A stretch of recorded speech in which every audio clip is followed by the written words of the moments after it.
Hey guys, Ray and Andrew here with REH CPA. Today we wanted to talk about the kiddie tax. Not a lot of people know about it.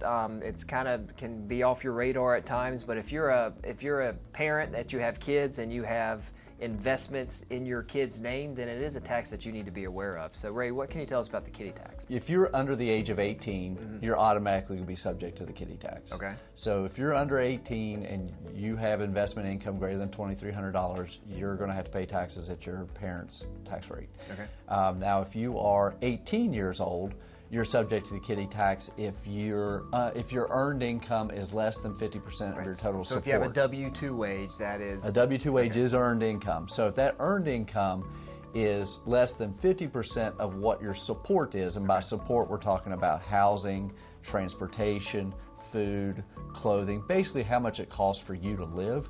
If your W-2 wage is less than 50% of what it costs for you to live, then you're subject to the kiddie tax.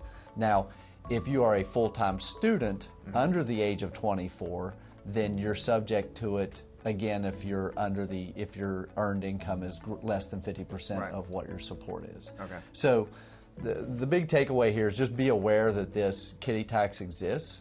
So if you're putting some investments in your child's name, understand that if it hits that 2,300 threshold, they may be subject to this kiddie tax. Right, and it may be something you're in at 1 year, but then not the next as the market fluctuates. Some year there's a lot of capital gains that get spun off, and you're paying the kiddie tax when you didn't have to the year before. So it is something that you need to be mindful of every year to get your CPA to look at it when they're doing your tax return, or if you're doing it yourself. Yeah, absolutely, because some people think that, well, it's my child, he doesn't really work, so he probably doesn't even have to file a tax return. Right. Because he's not going to hit these, he's not going to, like he's not making, but so much. So, but this kiddie tax comes into play. It does. So yeah, so that's definitely something to be mindful of. I appreciate you going through that with us. Hope you guys found this video informational, and if you guys have any questions, give us a call.